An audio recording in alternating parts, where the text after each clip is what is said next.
अखंड मंथन के सभी दर्शकों को नमस्कार। मैं हूं शेखर त्रिपाठी और आप देख रहे हैं हमारा YouTube चैनल अखंड मंथन।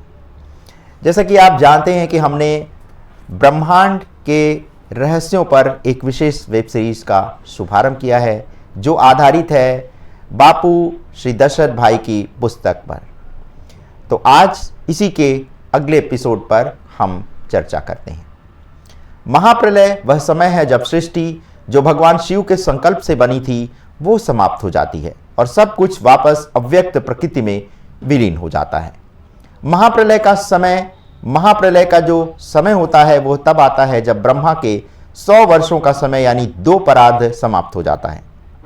ब्रह्मा का एक दिन 1000 चतुर्युग यानी कि 4.32 अरब मानवीय वर्ष के बराबर होता है। ब्रह्मा की आयु 100 वर्ष होती है जो कि 31 खरब के बराबर होती है, यानी 31 खरब 40 अरब मानवीय वर्ष के बराबर होती है। इस समय के अंत में सारा ब्रह्मांड समाप्त हो जाता है। शिव का रुद्र रूप देखने को मिलता है। जब ब्रह्मांड में शक्ति क्षीण हो जाती है तब भगवान शिव रुद्र रूप धारण करते हैं। वे कालाग्नि के माध्यम से ब्रह्मांड को जला देते हैं। पृथ्वी के 5 महाभूतों का विलय हो जाता है। पृथ्वी यानी गंध जल में विलीन हो जाती है। जल यानी रस अग्नि तेज में विलीन हो जाता है। अग्नि रूप यानी वायु स्पर्श में विलीन हो जाती है और वायु स्पर्श यानी कि आकाश शब्द में विलीन हो जाता है। आकाश अहंकार में और फिर वह महत्त्व में समाहित हो जाता है।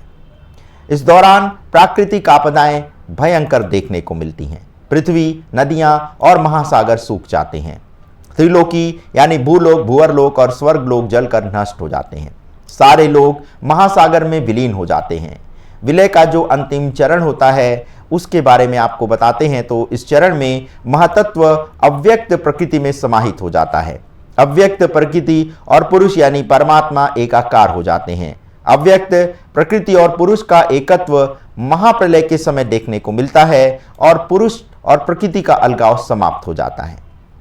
प्रकृति के अंतर्गत समस्त लोक और तत्व नष्ट हो जाते हैं।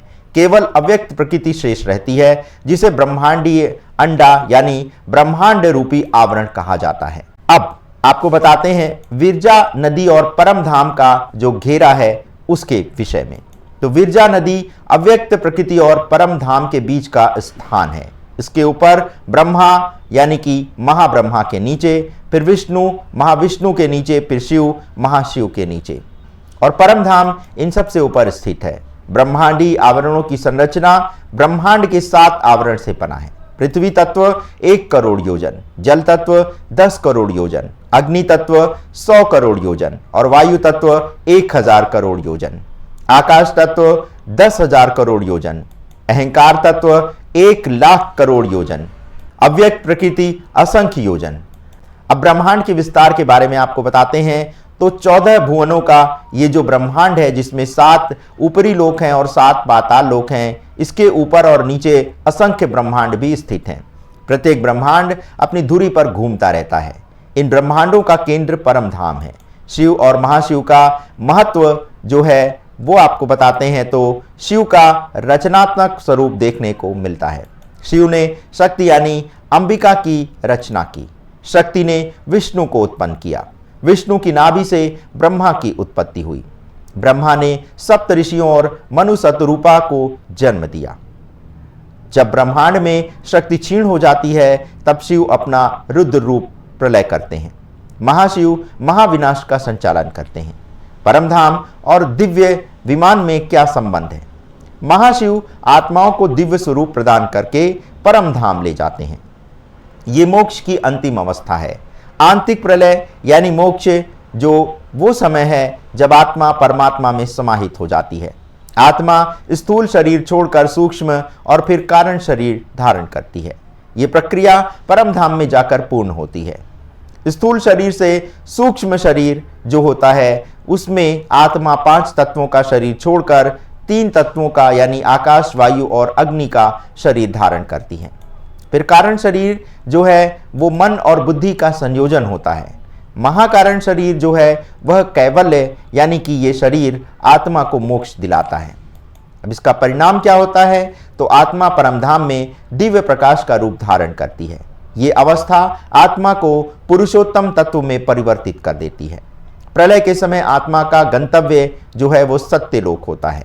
सत्यलोक के निवासी ध्यान और तपस्या के द्वारा ब्रह्मा से ब्रह्म ज्ञान प्राप्त करते हैं। फिर बारी आती है विष्णुपुरी और शिवपुरी की। यहाँ आत्माएं ब्रह्म ज्ञान से दिव्य ज्ञान प्राप्त कर विष्णु और शिव के लोकों में प्रस्थान करती हैं।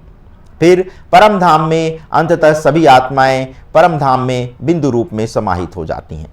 महाप्रलय का संदेश और महत्व जो है वो केवल सिर्फ यहाँ पर विनाश की बात नहीं करता, ये ब्रह्मांड की ऊर्जा को पुनः एकत्रित करने की प्रक्रिया है। ये आत्मा को उसके अंतिम गंतव्य परमधाम तक पहुंचाने का माध्यम है। महाशिव का रुद्र रूप सृष्टि को समेटकर नई ऊर्जा के संचार के लिए मार्ग प्रशस्त करता है। आज के एपिसोड में बस इतना ही। अगले एपिसोड में आपको बताएंगे आंतरिक प्रलय और मोक्ष की गहराई के बारे में, परमधाम की दिव्यता और प्रकाशमय स्वरूप के बारे में, शिव और महाशिव के बीच के संबंध के बारे में।